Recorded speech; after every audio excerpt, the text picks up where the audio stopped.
Hey everyone, I am MSK, aka Master Swag King, coming at you guys today with another video. And if you guys are returning viewers or new viewers, then please consider subscribing to the channel if you have not already. Leave a like on this video if you enjoyed it and comment down below. Also, make sure you guys hit the notification bell. That way you guys can get notified on whenever I upload a brand new video. And in today's video, we are going to be talking about giant size Spider-Man. So Marvel Comics has did this giant size one-shot comic book kind of series for a very, very long time. The most famous one, obviously, is Giant Size X-Men #1. That is the premier giant-sized Marvel comic book they've ever released. They did this idea for a lot of the other characters as well. They're even going to release a omnibus coming out later on this year in 2025, collecting all the Marvel Comics' giant-size one-shots. And they've been doing this idea a lot recently. They did it with, giant-size Miles Morales Spider-Man, giant-size Daredevil, giant-size Thor, giant-size Silver Surfer, but we got confirmation recently that there's going to be a giant-size one-shot series for X-Men, and we talked about that in a previous video. That's just fucking terrible. All that's just trash. Their history. God, fucking hell. So actually, just Marvel Comics is such full of retards. So then we had another announcement coming up. This is actually going to be giant-sized Spider-Man, and it's going to be written by Kevin Smith. Yeah, the Kevin Smith who had a Green Lantern run. You guys know him from the whole Masters of the Universe animated series that he did some years ago that got a lot of backlash. I know he's been big in a lot of stuff, but yeah, Kevin Smith is coming back to Marvel Comics to write a giant-sized Spider-Man #1 one-shot. Marvel Comics is supposed to be the company with the House of Ideas. I don't know if they're circling the drain. I don't know what they're doing at this point. I'm not saying Kevin Smith can't write a comic book, obviously. I just don't know if this is supposed to be a big draw enough, but it's what Marvel likes. It's a #1. They can get a lot of variant covers out of it, and that's kind of really all that matters to them, having a high sale numbers on the #1s because they love relaunching and renumbering because they're just addicted to that at this point, Well, Kevin Smith did a good job on Daredevil. I liked his Daredevil run. I didn't read his Green Lantern run, but Kevin Smith is also a safe choice because ever since they let him start directing the CW series, he's been trying so hard to get back into the good graces of Hollywood, and he plays right along with the fiddle that Marvel likes. So I'm not surprised with him getting a comic or a writing job. I'm actually kind of interested because he can do good jobs when he's not having anyone else around him. This is who's the artist on it? Is it Wendigo? It looks like Mike Wendigo. Let's go through it. It's happening. Kevin Smith is returning to Marvel with a special Spider-Man tribute. Now, as you guys know, recently, I read The World Without Love, The Amazing Spider-Man Volume 1 by Zeb Wells. Now, overall, I didn't hate the first 5 or 6 issues collected in that trade, but I didn't like the way they treated Peter Parker and the way that Marvel Comics has treated Peter Parker, not just in movies as well, even with the Tom Holland iteration of the character that I think is really, really just so, I guess you could say, not good if you really look at the totality of Tom Holland Spider-Man's arc. The same way you guys see Tom Holland, Spider-Man, the way that they kind of did him in No Way Home, and I like No Way Home, but just the way that they take everything from him, and they always just have him being the guy that can't get it right and the underdog and all that stupid shit. It's no wonder why Ultimate Spider-Man, written by Jonathan Hickman right now, is doing very, very well. So hopefully in this, they can make Peter Parker not be a fucking pussy, cuckified bitch most of the time. Kevin Smith made a huge splash in comics when he rebooted Daredevil in the late 90s. And now the filmmaker is returning to Marvel with an all-new Spider-Man story. Smith is just one name in an all-star creative lineup, which will be gathered together in one oversized special set to be released in June. Announced via Marvel.com, Giant Size Spider-Man #1 will feature 3 stories from the creative teams of Kevin Smith and Giuseppe Camuncoli, Al Ewing, and Mark Buckingham, and Chip Zdarsky and Cafu. Okay. Wow, that is mouthful of creator names there. Good Lord. Fucking hell. How big's this book going to be? How many pages? This would have to be at least 65, 70 pages, maybe. Yeah, I'm not as excited that he's not doing his own kind of run. Now it's just kind of a one shot in the giant These size. giant sized ones are usually about 70, 80 pages, actually. I remember. So it's like an issue for each team then. Like, they actually re-released giant size X-Men as a thing, like a number one, a long while ago. 2023, I remember they did it. And God, like, Marvel loves their number ones and they love their giant size, but this kind of art looks okay. Oh, that's Greg. That's Greg Capullo. Is it?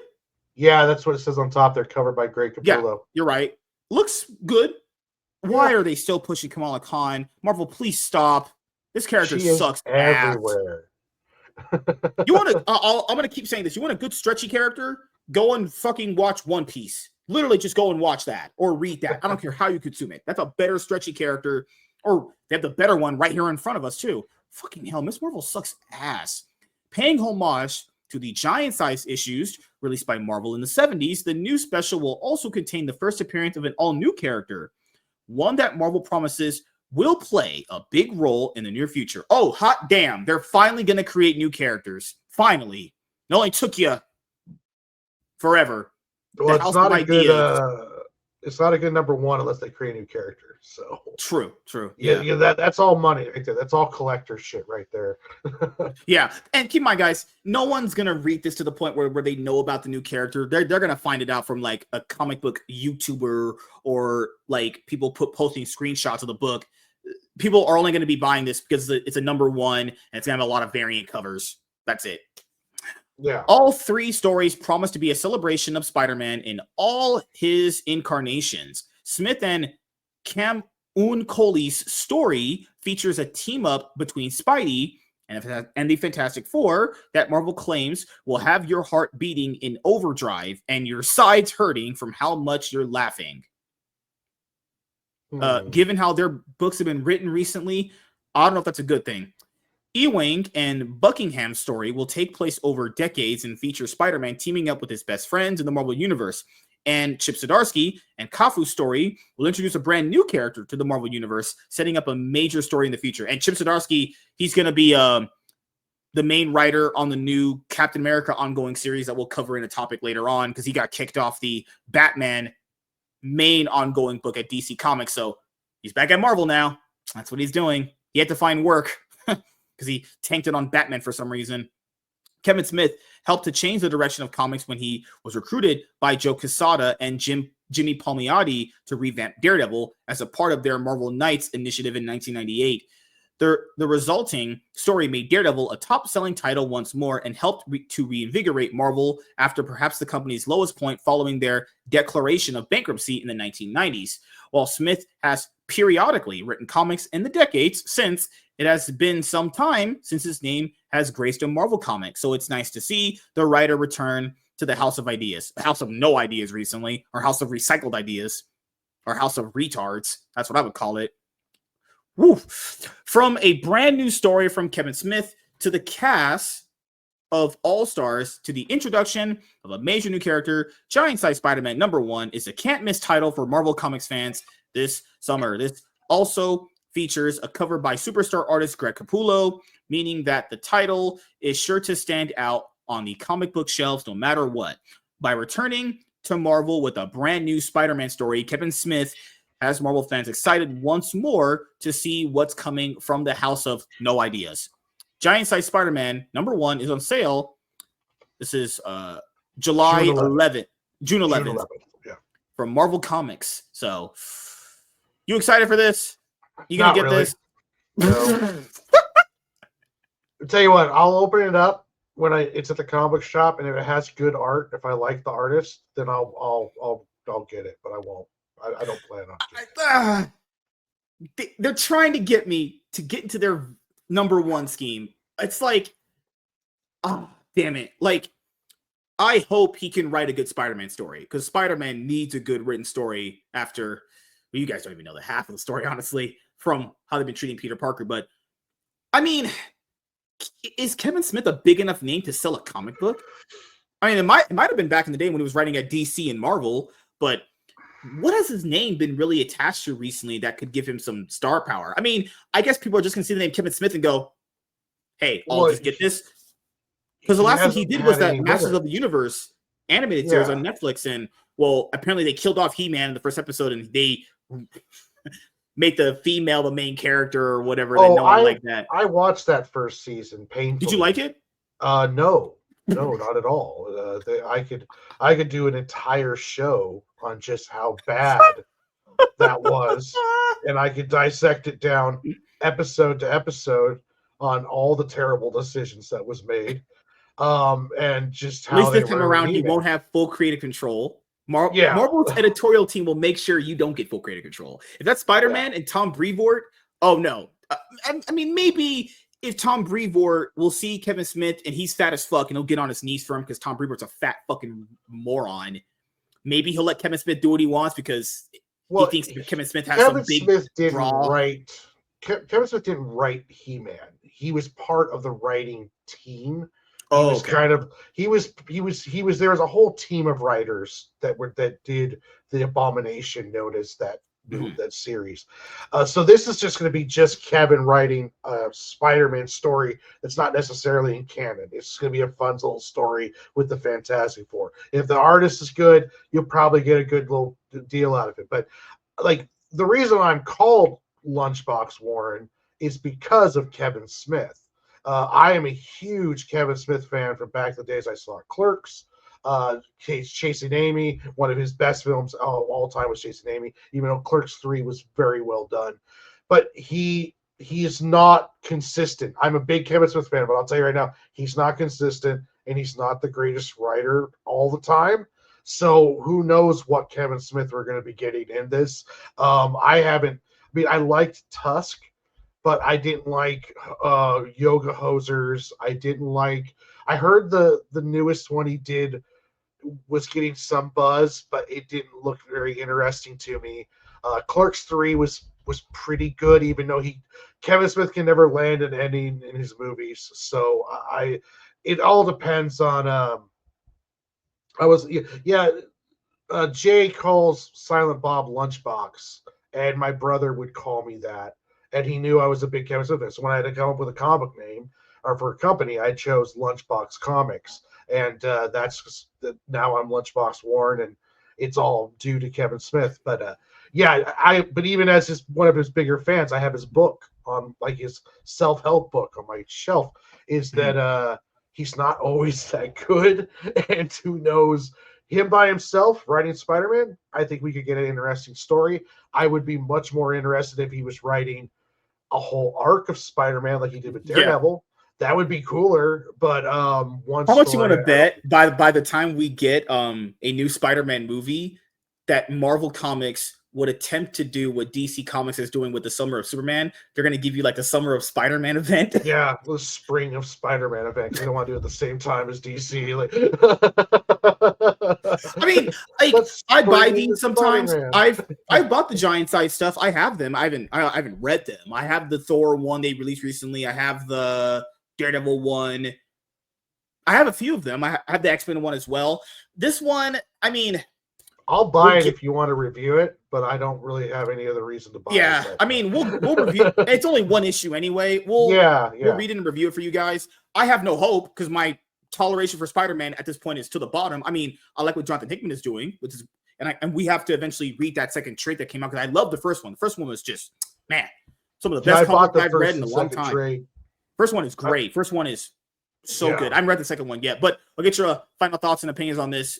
Kevin Smith on giant size Spider-Man #1. Oh my God, Marvel, just fucking hell. Jesus Christ. He doesn't have the buzz like he did back in the early 2000s. I don't think he's a name that brings people in like he used to. He's gone really weird as of late, especially he just likes everything, even when it's shit. He liked Josh Whedon's Justice League, crying while he's watching it. So he doesn't have the pull like some other big names. But, you got Capullo doing the cover. It's a #1, and it's establishing a new character. So the collectors are going to buy it. I don't think. Oh, he's very woke. Like Kevin Smith is like full woke, 100%. Like he's Think dived into the woke pool and he's swimming around in didn't the he? woke. I remember Anna, that Star Wars girl, said something to him, and he had a complete meltdown. Oh, he cried, and she called him a bitch. And Anna's takes are very just hit or miss most of the time. But Yeah, that one I she's thought was all pretty over the place. funny. Yeah, But yeah. and he even was so mad at her. He mentioned her on a podcast he did. Oh my god, dude! And these people are always the same people that say, "Oh, I don't have to interact with trolls like that." They do, guys. I don't know why you guys they get angered at. Dude, I even had to quartering retweet something that I had said to him because I told him that Melanie Mack wasn't a real Christian because she had tattoos, and I knew that was gonna get a retweet because I know how to get. I know how to trash talk in a way that'll make sure you respond to me. You have a very good Twitter trash talking presence. I've been liking your tweets and following you lately. God, man. You do even Like Kevin Smith, literally, he's the same type of person in Hollywood. They'll be like, "These are just crazy fans. You shouldn't pay attention to them." Man, literally had a full blown meltdown because Anna, that Star Wars girl, just told him to stop crying like a bitch because he cries in everything. Yeah. Like, you be a man, Kevin. Like, holy fuck! But he was also a big guy at promoting the Snyderverse too. Remember that? He was the biggest Snyder supporter. Yeah, when he started doing the CW directing, like they brought him in to direct some Flash episodes and stuff. He did some Supergirl episodes. He wanted to get back in Hollywood, and you could see a change of him. I used to listen to his podcast all the time.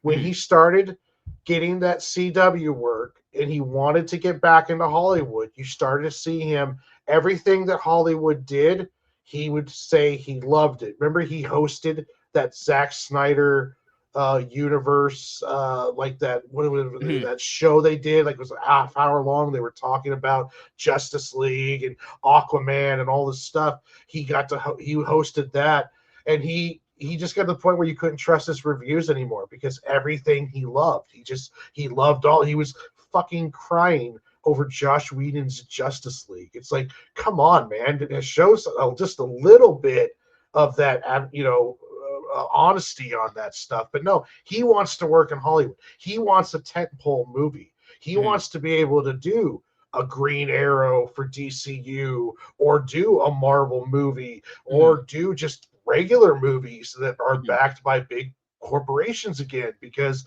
he can only do so much. Like Kevin Smith has an art form of being able to make a $4 million movie and then go around and tour it and have enough fans that like Kevin Smith that he can easily make 20, 30, 40, maybe even sometimes $100 million on these movies. So if a studio has no problem giving him $4 million to do Tusk, when Tusk could turn around and make them 40, because he'll go around and show it off to people and shit.